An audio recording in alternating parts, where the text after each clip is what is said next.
좁은 문으로 들어가라. 마태복음 7장 13절에서 20절 말씀. 좁은 문으로 들어가라. 멸망으로 인도하는 문은 크고 그 길이 넓어 그리로 들어가는 자가 많고, 생명으로 인도하는 문은 좁고 길이 협착하여 찾는 자가 적음이라. 거짓 선지자들을 삼가라. 양의 옷을 입고 너희에게 나오나 속에는 노략질하는 일이라. 그들의 열매로 그들을 알지니 가시나무에서 포도를 또는 엉겅퀴에서 무화과를 따겠느냐.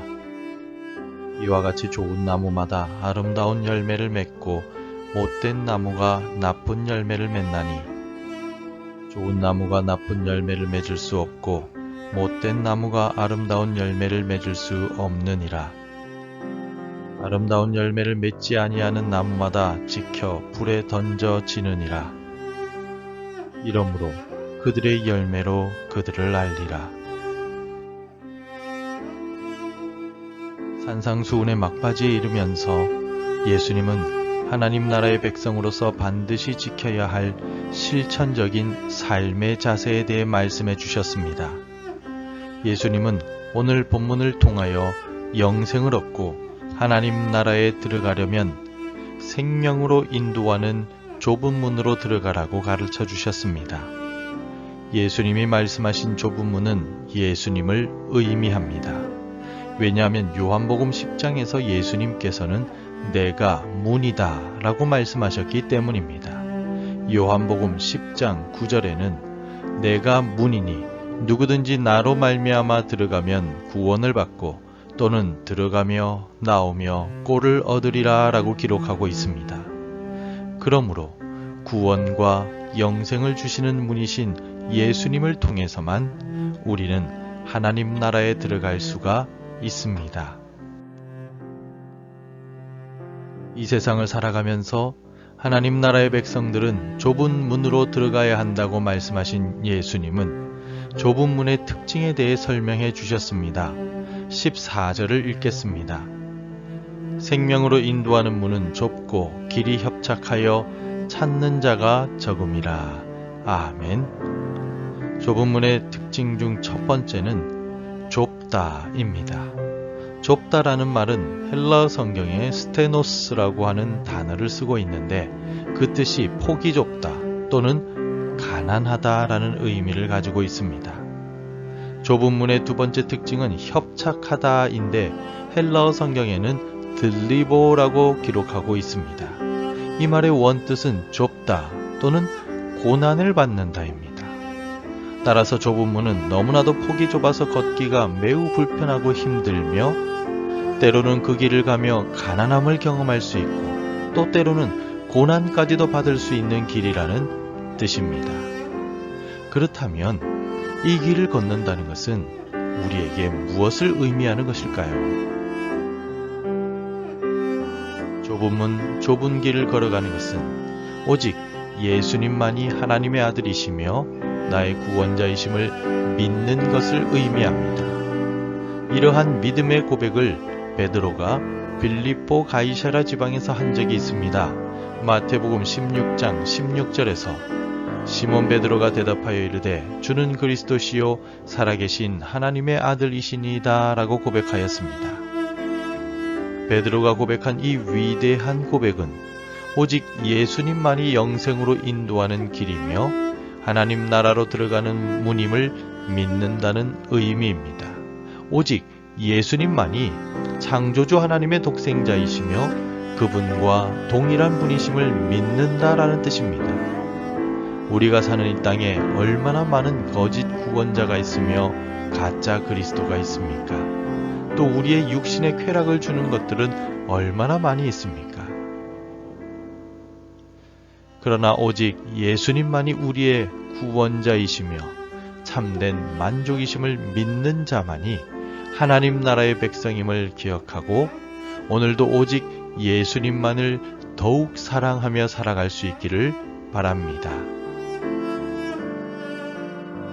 또 좁은 문, 좁은 길을 걸어가는 것은 자기 십자가를 지는 길이기도 합니다. 예수님은 제자들에게 이렇게 말씀하셨습니다. 마가복음 8장 34절에서 무리와 제자들을 불러 이르시되 누구든지 나를 따라오려거든 자기를 부인하고 자기 십자가를 지고 나를 따를 것이니라 라고 말씀하셨습니다. 자기를 부인하는 길은 이전에 자신이 누리던 모든 것을 포기하는 길을 말합니다. 사도 바울이 이전에 자신이 자랑했던 학불과 가문을 예수님을 만난 이후에는 배설물과 같이 여긴다라고 고백한 것과 같은 길입니다. 또 자기 십자가를 지는 길은 내가 감당해야 할 사명을 감당하는 길입니다. 자기 십자가는 때로 원수까지 사랑하는 것일 수 있으며 다른 이들을 위해 나를 희생하는 것까지 포함하는 일입니다. 따라서 결코 쉽지 않은 길임을 의미합니다. 좁은 문이며 협착한 길이신 예수님을 믿고 따라가는 일은 단순한 일이 아닌 나 자신을 버리고 내게 주신 사명을 묵묵히 감당하는 길을 걷는 것을 말합니다. 주님 앞에 서는 그날까지 나를 부인하고 내 십자가를 지며 살아갈 수 있기를 바랍니다. 예수님은 율법을 완성하기 위해 오셨고 자신의 공생애를 통하여 율법의 핵심적인 정신을 가르쳐 주셨으며 실천에 옮기시고 본을 보여주셨습니다. 예수님은 율법의 핵심적인 정신인 하나님을 사랑하는 것, 이웃을 사랑하는 것을 가르쳐 주시고 본을 보여주신 것입니다.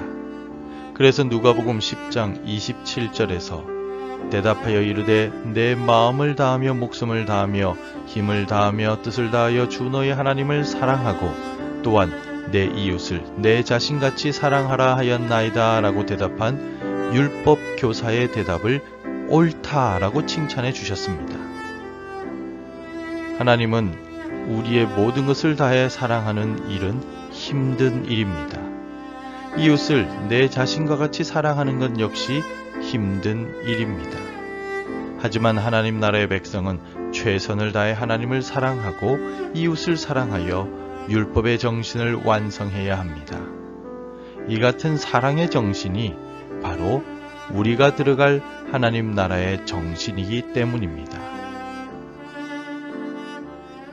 성도 여러분, 좁은 문이자 협착한 길인 예수님을 따르고 믿는 일은 절대로 쉬운 일이 아닙니다. 실패하고 넘어져도 포기하거나 낙심하지 말고 끝까지 이 길을 걸어가야만 합니다. 길이요, 진리요, 생명이신 예수님께서 주신 말씀을 확신하고 끝까지 이 믿음을 지키며 오늘을 살아갑시다. 그리할 때 우리에게 하나님 나라가 유업으로 주어질 것입니다. 기도하겠습니다. 우리의 좁은 문이며 협착한 길이신 예수님, 주님을 따르는 일이 힘들고 고달프지만 찬송을 부르며 내 십자가를 지고 주를 따라가겠습니다. 하나님 나라에 들어갈 때까지 이 믿음 더욱 굳세도록 붙들어 주옵소서. 이 믿음 변치 않도록 보호하여 주옵소서. 예수님의 이름으로 기도드립니다. 아멘. 계속해서 함께 기도해 주시기 바랍니다. 날마다 찬송하며 주님을 따라 사랑하게 하소서. 구원의 복음을 온 세상에 전하는 교회 되게 하소서. 환우들과 어르신들 우리 자녀들에게 건강과 형통의 복을 주소서. 복음 전해야 할 한 사람이 생각나게 하소서. 오늘도 말씀대로 살아가며 열매 맺는 하루가 되시기를 축복합니다.